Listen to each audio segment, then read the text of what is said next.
Melihat reaksi Qin Yichen, Park Enduo terdiam di dalam hatinya. Dia tidak pernah berpikir bahwa Qin Yichen akan mengatakan dia tidak tahu kapan dia mencapai langkah kritis ini. Bukankah itu bercanda dengannya? Park Endo dengan cepat melangkah maju dan menatap Qin Yichen dengan tatapan sanjungan. Itu, Feng, jika kamu bisa membantuku memecahkan lingkaran sihir ini, aku berjanji akan memberimu keuntungan. Jangan khawatir, sebagai seorang ksatria di bawah komando Apollo, Dewa Cahaya, aku seharusnya bisa mendapatkan apapun yang kamu inginkan. Ayo. Qin Yichen mengerutkan kening dan tidak menanggapi kata-kata Park Endo. Baru saja, ketika Qin Yichen ingin memasuki bidang bintang ini untuk dijelajahi, dia tiba-tiba teringat. Jika Anda masuk dan menjelajah seperti ini, maka setelah itu, bukankah tidak ada alasan untuk meninggalkan wilayah bintang dewa-dewa? Pikirkanlah dari sudut yang berbeda. Yang dibutuhkan Qin Yichen sekarang adalah menghindari penjahat di wilayah bintang dewa-dewa yang mencoba menyakitinya. Yang terbaik adalah menghindari pertemuan dengan sempurna. Seperti yang disebut, tidak bisa diprovokasi. Tidak bisakah kamu bersembunyi? Selama dia tidak berada di wilayah bintang dewa utama, dia akan mendiskusikan hal-hal penting dengan Zeus ketika dia kembali. Qin Yichen benar-benar tidak percaya bahwa orang-orang ini dapat menemukan apapun. Yang terpenting adalah Qin Yichen bisa yakin bahwa dia bisa mengandalkan kepercayaan Zeus untuk membangun prestasinya lagi dan lagi sampai prestasi dan posisinya cocok. Dengan cara ini, tidak ada yang bisa mengetahui masalahnya. Yang paling penting adalah bahwa setelah kejadian ini, mereka yang ingin berurusan dengannya hanya dapat mengesampingkan pikiran mereka dan bekerja sama dengan Qin Yichen dengan patuh. Alih-alih terjerat dengan orang-orang ini, meninggalkan bahaya dan masalah tersembunyi yang tak terhitung jumlahnya, lebih baik menghindari perang sekarang, dan akan ada lebih banyak kaki anjing di masa depan. Qin Yichen melihat pemandangan di depannya dengan ringan, dan dia sudah menimbang semua yang ada di pikirannya. Tidak bisa secepat ini. Qin Yichen telah memahami hubungan yang kuat di antara mereka. Jadi ini akan mengambil langkah mundur pada saat kritis. Adapun permintaan Park Endo, dia tidak mengambil hati sama sekali. Bagaimanapun, sekarang dia juga telah melihat kemampuannya sendiri. Dia juga harus mengerti bahwa dia dapat membuka lingkaran sihir ini, sehingga dia tidak akan jatuh dengan dirinya sendiri. Setelah keheningan singkat, Qin Yichen mengulurkan tangannya dan menjabatnya dengan lembut. Arai ini agak sulit. Begitu Park Endo mendengar kata-kata Qin Yichen, dan dia tidak bermaksud menolak secara langsung, dia buru-buru datang ke Qin Yichen dengan senyum menyanjung di wajahnya. Tuan, apa yang Anda katakan adalah apa yang Anda katakan. Kamu bisa menyebutkan syaratnya, selama aku bisa mendapatkannya, aku tidak akan pernah cemberut. Saya Park Endo selalu melakukan apa yang saya katakan. Melihat ketulusan Park Endo, Qin Yichen pura-pura menghela nafas tak berdaya. Sulit untuk mengungkap hal ini. Tapi bukan tidak mungkin. Yang terpenting itu akan memakan banyak waktu. Untuk kapan bisa diurai, aku belum yakin. Ya, kamu meminta seseorang untuk meninggalkanku beberapa sumber di sini, dan aku akan membantumu menguraikan lingkaran sihir saat berlatih. Park Endo akhirnya menghela nafas dalam hatinya.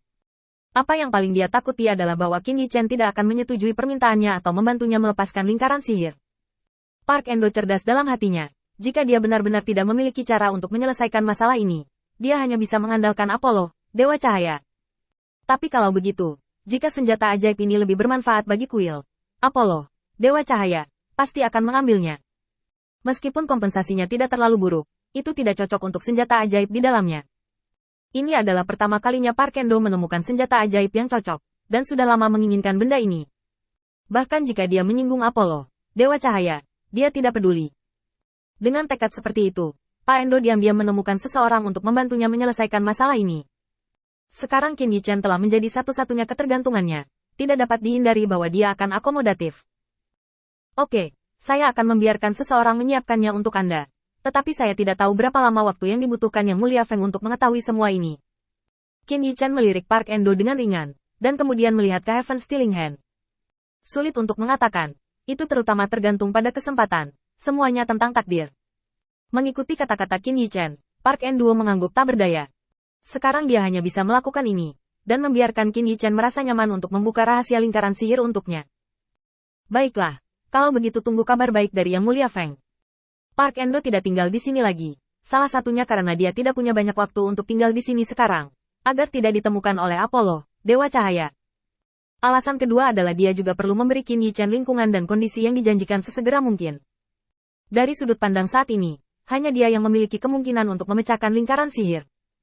Dengan kepergian Park Endo, tangan suci pencuri langit melayang di depan Qin Yichen, dengan kata terima kasih tertulis di seluruh wajahnya. Terima kasih, Yang Mulia Feng, terima kasih kali ini. Aku akan mencuri setengah dari hidupku mulai sekarang, itu semua milikmu. Tapi dengarkan pengirimannya. Qin Yichen menggelengkan kepalanya tanpa berkata-kata. Orang ini, dia dengan jelas mengatakan bahwa hidupnya adalah miliknya. Tetapi sekarang setelah itu baik, itu akan diabaikan dalam sekejap mata. Ini adalah seorang jenius dalam negosiasi. Qin Yichen menggelengkan kepalanya tanpa daya. Sebenarnya, aku tidak terlalu percaya diri. Kehidupan kecilmu tidak ada hubungannya denganku. Setelah berbicara, Qin Yichen duduk di depan lingkaran sihir dengan wajah serius, berpura-pura merenung. Struktur arai ini dan cara memecahkannya tidak sulit. Qin Yichen bisa melihatnya dengan sangat cepat. Tetapi tidak mungkin bagi Qin Yichen untuk mengakui ini sekarang.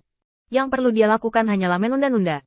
Tapi lingkaran sihir ini telah sepenuhnya dihancurkan olehnya, dan tidak ada nilai atau signifikansi yang layak untuk dilihat lagi. Mata Qin Yichen tiba-tiba menyala setelah memikirkannya di benaknya. Ini adalah kesempatan yang baik. Pemahaman saya tentang bola yin yang Dao sedang memasuki masa kritis. Dan sekarang adalah waktu yang tepat untuk menggunakan waktu ini untuk memahami bola yin yang Dao. Melihat sekeliling, selain tangan pencuri surga, yang mungkin memengaruhi pengambilan keputusannya, tidak ada yang bisa mengganggunya. Yang paling penting adalah, dalam hal pemikiran Qin Yichen saat ini tentang yin yang Dao Qiu, ia perlu mengintegrasikan kekuatan yang berbeda, dan sumber kekuatan ini dapat berupa dirinya sendiri atau Parkendo untuk menyediakannya. Bagaimanapun, alasannya adalah untuk menjelajahi bidang bintang, dan tidak ada alasan lain. Bagaimana bisa Qin Yichen melepaskan kesempatan yang diberikan Tuhan seperti itu? Qin Yichen membuat keputusan di dalam hatinya, jadi dia segera mulai bermeditasi, tidak memikirkan banyak hal lain. Saat Qin Yichen jatuh ke dalam perenungan, sage pencuri surga di sampingnya bahagia dan nyaman. Dia mengeluarkan anggur berkualitas yang dia dapatkan dari cincin penyimpanan dan meneguk beberapa teguk. Mengangkat tangannya dan menyeka mulutnya, dia memandang Qin Yichen yang memejamkan mata dan bermeditasi, dan dia menelan undangan ketika dia mencapai bibirnya. Orang yang membosankan. Aku bahkan tidak bisa minum anggur. Norak. Qin Yichen memahami bidang bintang Parkendo, dan pada saat yang sama, sekelompok tamu tak diundang datang diam-diam di aula utama cahaya yang didirikan oleh Zeus untuk Qin Yichen.